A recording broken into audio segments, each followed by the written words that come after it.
IVM.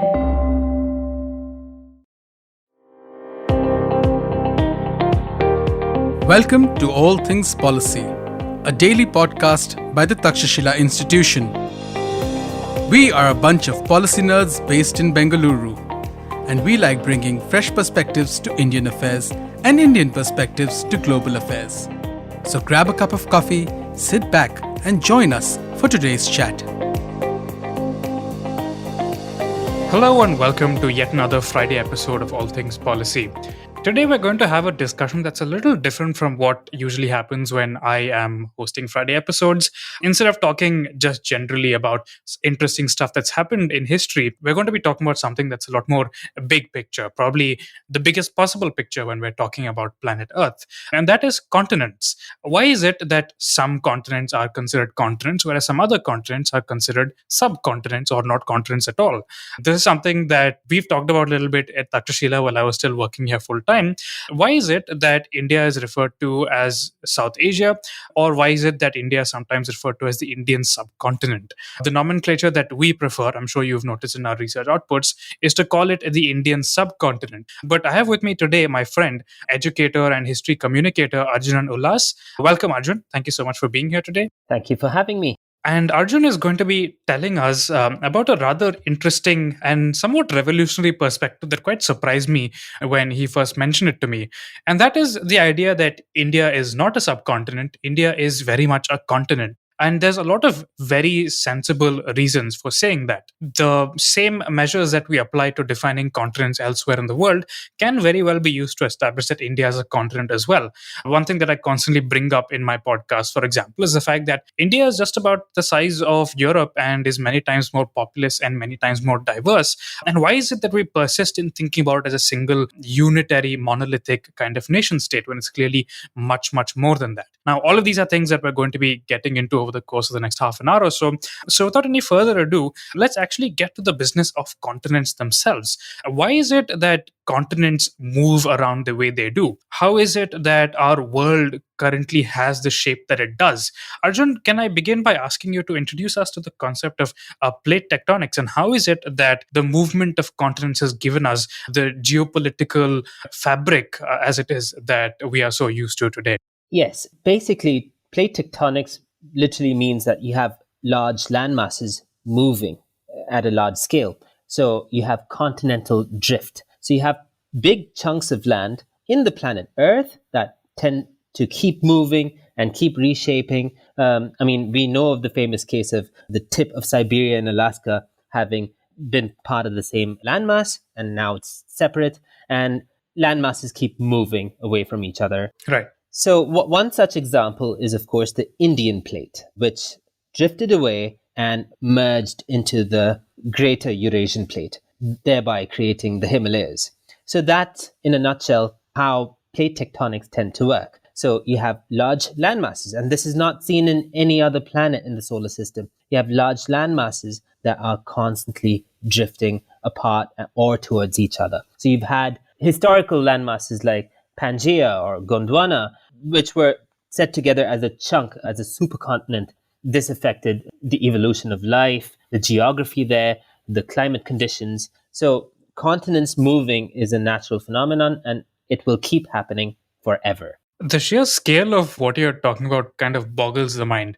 Can I just say, first of all, that I had no idea that Earth was the only planet in our solar system which actually has plate tectonics. I assume that's something to do with the unique composition of the planet's crust and mantle and so on. Yes, there are other rocky planets with different types of formations, different types of movements, but nothing like the plate tectonics that we see on Earth. Venus, for example, has its own issues of how it blocks the mantle from exploding too much, or it may have had a phase where there was a bit too much of volcanoes erupting there. So the Earth's landmass is unique in that sense. It's rocky, but the plate tectonics, you can't see the same kind of plate tectonics or any sort of similar movement in other planets. Fascinating. And you mentioned a little bit about how it impacts climate and the history of life. And there's so many interesting examples that we can potentially get into, right? I mean, the fact that you can, for example, find seashells in the Himalayas. And especially in the early modern period, these seashells were considered to be representations of the god Vishnu and really used in religious practice in a lot of Northern households to this day. And there's a whole bunch of other interesting examples like that. For example, if you were to look at the American Midwest, which is now covered in these great plains, which are just absolutely taken over by agriculture, you find a lot of remains of ancient sea creatures because most of the Midwest was at one point the basis of a shallow sea during the age of the dinosaurs. So there's a whole bunch of interesting examples like this. But before I get too distracted with the whole story of life, which is really something that really deserves many, many podcasts of its own, let's talk a little bit about the naming of these various continents, right? Arjun, you mentioned Gondwana, for example. I think I remember reading that Gondwana is basically made up of South America, Africa, India, and I think Australia at one point. Yes, it's pretty much the case, yes. And the reason it was called Gondwana was because I think some of the evidence pointing to the existence of that supercontinent came from the land of the Gonds in India itself, Yes. which is so fascinating. You never really think that Indian names are so integral to the way that we think about plate tectonics. But speaking of Indian names, I think that brings us, of course, to the question at hand, right? What is it that makes some continents continents, whereas other landmasses are not called continents? Politics. I mean, if that's the most concise way I can put it. It's basically politics. It's the way people see the world. How many continents were you taught, Anirudh? I was taught 7 continents. Yes, and that's the standard in most English-speaking countries, whether it's the UK or America, Australia or India, and even China. They teach 7 continents. But there are places on Earth where you're taught 6 continents or 5 continents. So it depends on how they view the world. So, for example, Russia and Eastern Europe, they're often taught a 6-continent model where they see Eurasia as one. And that's because of the way they want to project their power or see themselves in the world. I believe even Japan uses the same formula. Yeah. Or you have a different type of 6-continent model that is taught, which is taught in Latin America and the Mediterranean. So basically, the 6-continent model combines the 2 Americas. That's fascinating. Yeah, so Europe and Asia are kept separate, but the Americas are combined. So, and you have the 5-continent model as well. So you have different formulas for teaching this. So that in itself shows that there is no strict definition for what makes a continent. It's just a large landmass and the way people want to see it. So the way we are taught 7 continents is the way that the British had seen the world in. So that's why it's 7 for us. So one really interesting idea that you mentioned that I want to briefly dwell upon is the fact that Russia refers to Eurasia as a single continent. I remember reading, I think a year or two ago, the works of this Russian political theorist called, I think, Alexander Dugin, who is one of Putin's closest confidants. And Dugin has this very simplistic and moralistic interpretation of Russian history, really. He basically believes that Russia has a certain value system that gives it a God-given right, as it were, to rule over Eurasia. And he sees Eurasia as essentially Russia's backyard. All of this is, of course, tied to a particular way of thinking about the world that Russians developed during the Tsarist period. But it's very interesting that they actually formally teach Eurasia as a single continent. I had no idea that was something that they actually did. They also plan to project power through a Eurasian Union. So they plan on basically joining the former Soviet states as one again. So there is sort of this political projection happening as well. So another interesting fact is that if you're taught the Eurasian model, then Europe is seen as a subcontinent. I mean, the reason why we add sub is to make it smaller than it is, right? So, I mean, if we're considering Eurasia as a subcontinent in the Eurasian model, then it's fine to see India as a subcontinent in the Eurasian model. But quite often, we're not even taught that. So why can't India be a continent? That's a very good question. I mean, as I mentioned at the beginning of this podcast, and if you're looking at just the sheer size of India and its population and its diversity, and also if you look at the unique climatic conditions that have kind of characterized it throughout history, and if you look at the unique role it's generally played in the history of the Indian Ocean and more broadly in the global economy itself, I think there's at least as much of a case to be made that India is as distinct as a geographical unit as Europe itself. So it's I think there's something that's definitely worth discussing here. So what do you think? What is really the case for calling India a continent? Well, let's start with plate tectonics. Do you know that Europe in itself doesn't have its own plate? It doesn't, right? So what makes Europe is basically the demarcation of the Ural Mountains. Now, I'll tell you something about the Ural Mountains. The size of the Ural Mountains, on average, you'll see peaks at around 1.3 kilometers high, with a maximum of 1.9. I mean, that's smaller than the Western Ghats, right? Yeah. Which is similar in the average size, and it has even crazier peaks when it comes to Kerala. So, should the Konkan and Kerala be considered a continent? I mean, if we can use the Urals, why not the Western Ghats? Yeah, I mean, it's a contiguous landmass that's part of a broader landmass, and it's separated from the rest of it by mountain ranges. So yes, absolutely, why not? Exactly. So there are major plates like the North American plate, South American plate, African plate, Eurasian plate, Arabian plate, Indian plate, and Australian plate. Do you notice that the Indian plate isn't part of the Eurasian plate? It's a separate piece. So is Arabian. So the Arabian plate includes Arabia, Mesopotamia, and parts of the Levant. Oh. Now, yeah. So that itself is another reason why we can call maybe West Asia a separate piece. So you have microplates within major plate as well. So microplates will be Anatolia and the Zagros plates. So these exist within the Eurasian plate, or you have other microplates adjacent to large ones. Then there are the minor plates, like the Caribbean ones, or several other plates like the Pacific and the Antarctic. So you have major plates and the minor plate. The Indian one is a major plate. So that in itself should be a geographical reason for India to be considered a continent. I mean, if Europe is given that space, why not India? That's a very interesting question. I think that, like, when we initially discussed this idea of India being a continent, I'll admit that I found it a little jarring at first, but then I thought about it a little more, and I don't know how many of us have really had the chance to go on a road trip through India anytime in the recent past, but I'm sure all of you have noticed just how big India is as you drive around it, as you move, for example, from Karnataka to Telangana. You will see the kind of changes that you see when you're traveling between two European countries, for example.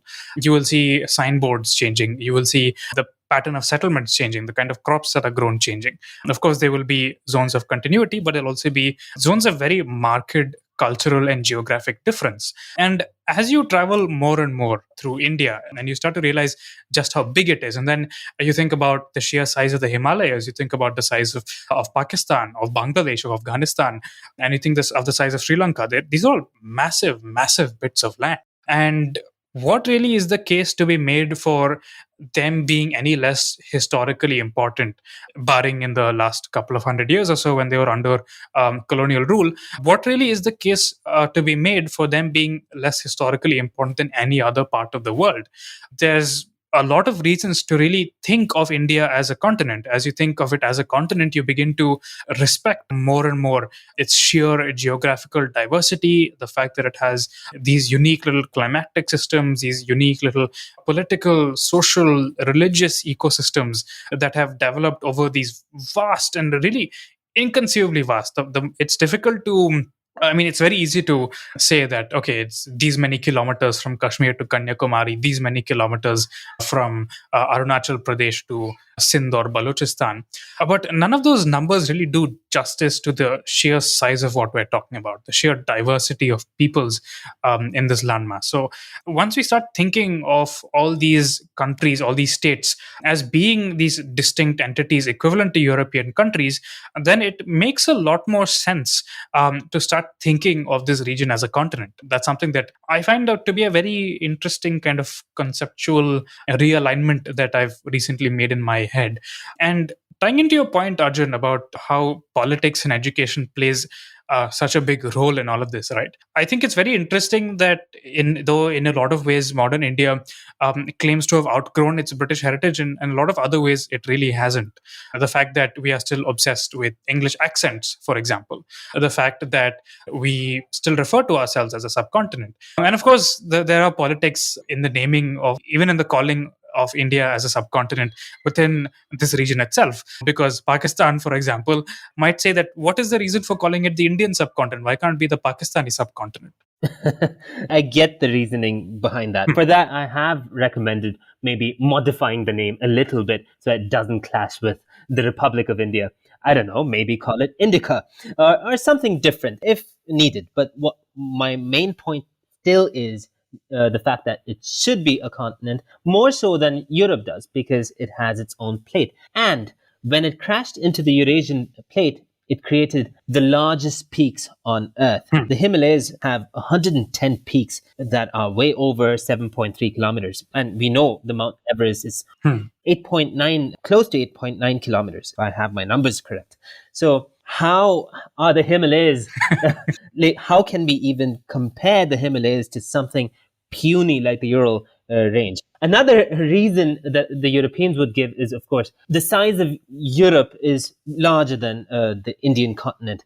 I get that argument, but we have to take the numbers into account. Europe as a continent, they've marked it at the Ural Mountains. You have the European Russia part within the European continent. Russia themselves don't necessarily see themselves as, purely European in that sense. They even teach a different version of continents. So Europe with the European Russia is approximately 10 million square kilometers, while the Indian continent is 5 million square kilometers. But if you take Russia out of the equation, that's almost equal to the Indian continent. So there's no real reasoning. I mean, you can't say, oh, there's this mountain range. I mean, there are plenty of mountain ranges. Why can't we draw the lines at the Carpathian Mountains then, right? There are several mountain ranges. You can draw the line anywhere. So, to me, it makes no sense why Europe should be a continent when it's clearly a subcontinent of the Eurasian plate. I actually encourage our listeners to think about it a little bit. Just sit with this idea for about like 5-10 minutes and ask yourself, why is India not a continent? And see what kind of reasons you're able to provide. Because I tried this exercise and I was not able to come up with any really good reasons, especially when you bring Europe into the picture. In comparison with Europe, India has plenty of justification for being called a continent. Yes, absolutely. And I agree with you. And as far as modern nation states are concerned, here basically you have Pakistan, the Republic of India, and Bangladesh. There have never been permanent entities in the Indian continent. So nomenclature is something we can change along the way. So if they don't like the idea of Indian continent, you can have a different sort of naming system. So where I draw the line is somewhere within Afghanistan, which in itself is a diverse place, because Afghanistan we sometimes is considered as part of West Asia, sometimes as part of Central Asia, and sometimes as part of South Asia. So Afghanistan is, for me, I would consider it to be part of the Indian continent, but other people may disagree with me on this. What do you think about it, Anirudh? That's a pretty interesting question. I mean, I can't claim to have read as much about geology and so on as you have, Arjun. So this is an opinion that is borne out purely by subjective reasoning. But I definitely think there's a case for thinking of it as part of the Indian continent. Yes. And my reasoning is drawn primarily on the fact that you can't understand the history of the Indian continent if you don't acknowledge Afghanistan's role within it. And for at least the last couple of thousand years, Afghanistan has been the crucial link, really, between the Indian continent and the rest of Eurasia. Yes. And this again, kind of ties into what I was saying about the sheer scale of the Indian continent, right? If you think about all the history that Afghanistan has, as you said, it's an enormously diverse place. But think about all the people that have traipsed through Afghanistan and ruled it. We're talking about the Bactrians, we're talking about the Indo-Greeks, we're talking about the Scythians, we're talking about the Kushanas, we're talking about the Sogdians, we're talking about the Turks, we're talking about much later the Iranians, we're talking about the Timurids, we're talking about an endless procession of peoples leading all the way down to the Pashtuns of today. And this is happening in one part of the continent. You can find a similar endless procession of people churning in and out in any part of the continent that you choose to look at. If you look at the shores of India, for example, if you have to look at the Punjab, if you have to look at the Northeast, especially Assam, you constantly see this great movement of peoples. And they're all deeply connected to the geography of the Indian continent. All these trends are a result of the fact that the Indian continent is where it is and has positioned itself within the broader context of Eurasia where it has. So, yeah, absolutely. I think there is plenty of good reasons to think of Afghanistan as part of the continent. Yes, and towards the east, I tend to see the Arakan as part of it as well, because it's tied in with the culture of Bengal. Right. Thereby, I mean, of course, even the Burmese people groups, whether they're the Bamar or other groups of the north or the Mon of the south, they're also tied in with the general culture and exchange that happened ever so often in the history of the Indian people groups and the continent. So where do we draw the lines is going to be the next question. I mean, we start from Afghanistan in the northwest, and do we end at Burma? Well, I would just like to point out, in case any of our listeners are finding this to be a bit of an odd thought exercise, the whole idea that is driving my reasoning behind this is that if European Russia can be considered a part of Europe purely because of cultural and historical ties, then there is every justification for thinking of Afghanistan and the Arakan region as part of the Indian continent as well. But again, that ties into the fact that these are all fundamentally political acts, right? We're not, just to confirm, we are not clarifying that we support any idea of some kind of unified nation state that extends across all these regions. But that does not take away from the fact that there are political reasons why India is not considered to be a continent. And these political reasons tie into the legacy of colonial knowledge production. And thinking more critically about the interconnections between all these peoples and the way they have related to each other through time is an exercise that is very much worth undertaking in the here and now. But coming back to what we were saying earlier in terms of the extent of the continent. So we're saying that the Indian continent probably extends from Afghanistan in the west all the way to the Arakans in the east. But where do you think it begins in its northernmost extent, Arjun? Well, where the Himalayas meet the Eurasian plate, I mean, that's the northernmost extent. So that would put the Pamir range of Afghanistan as the northernmost part. So it's a crossing. And then, it's a crossing towards what is Uyghur land, Xinjiang province of China today. So that would, according to me, be the northernmost point. And the southernmost, I mean, we can define it as anything. I mean, it could be the Maldives or Sri Lanka. It could even be the lost continent of Kumari Kandam. Oh my God. Yes. Speaking of, there is a submerged plateau of sorts far south in the Indian Ocean, but that is, of course, a thought exercise that is going to lead nowhere because there's no scientific proof of any such continent, whether it's Atlantis for Europe or Kumari Kandam or Dwaraka for India. So Arjun, actually, while we're on the subject of Kumari Kandam, like I think that it's a really fascinating and illustrative example of the politics of the naming and the history of continents, as it were.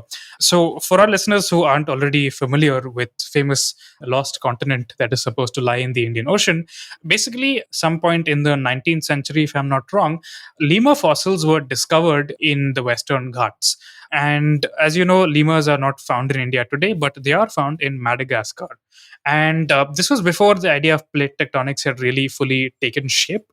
So some European scientists, or really European colonial administrators, I think is a better term for it, proposed that the reason why lemur fossils are found in India is because there used to be a massive land bridge extending all the way from Madagascar to southern India, and that lemurs had spread along this land bridge and that the land bridge had eventually been submerged. And building on this, connecting it to some scattered references in Sangam period Tamil literature, which mention lands that were lost to the seas, some nationalists over the course of the late 19th, early 20th century came up with this fascinating concept called Kumari Kandam. Can you tell us a little bit about that? Sure. So, as you said, it extends, it's supposed to extend from Madagascar till Tamaragam and Sri Lanka, and to the east until Nusantara, so what is now the Malay archipelago.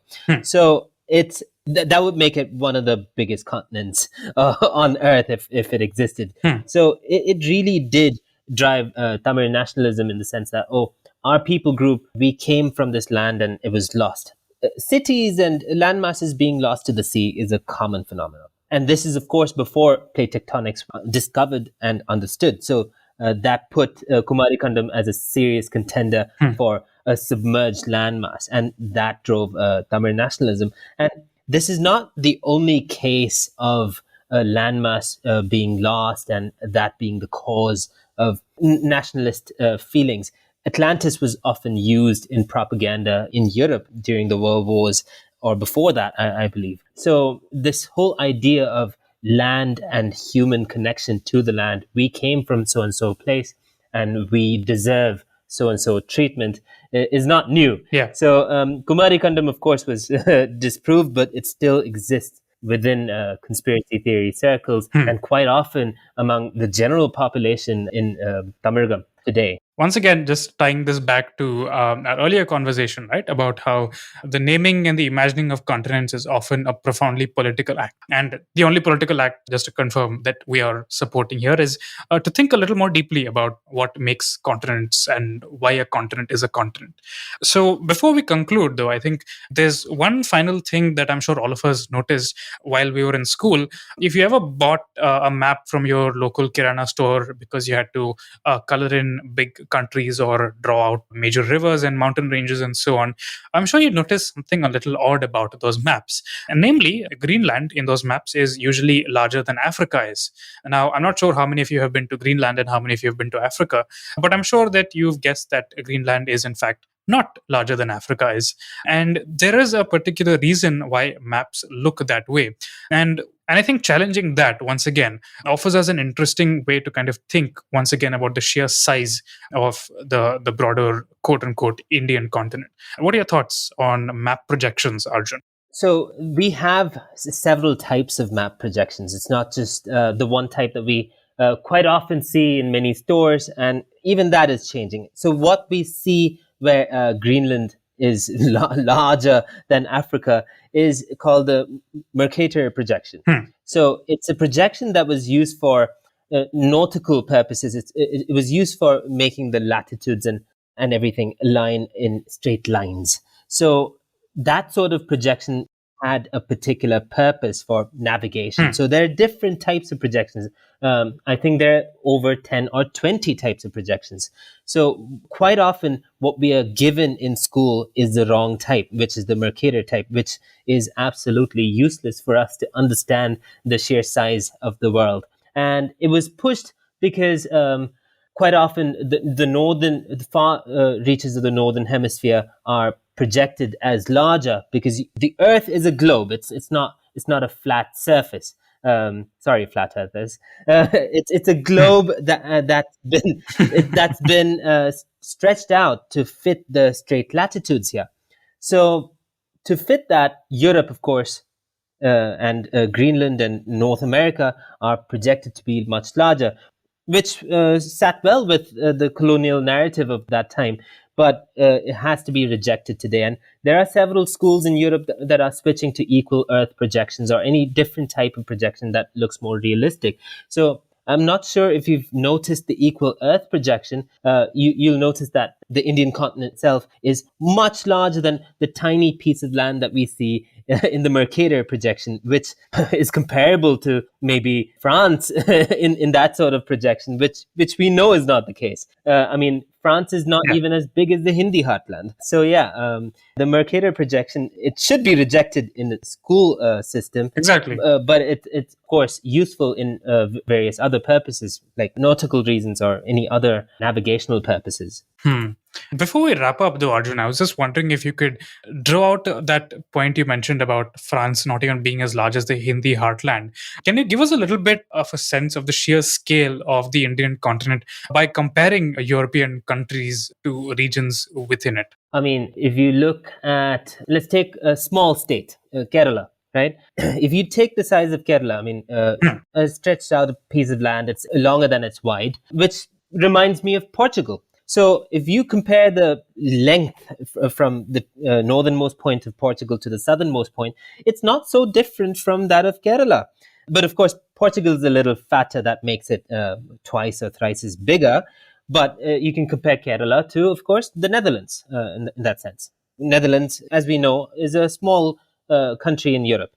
And then you have states like Rajasthan that are bigger than most European states. When we look at, let's say, the Czech Republic, it's much larger than the Czech Republic or Slovakia or Slovenia. So we have large states in India that are even bigger than several European countries as we see today. So it's rather unfair when we are taught of this single country, India, and then we have to learn all these tiny little European countries where they don't have to learn any of the Indian states, which I find amusing.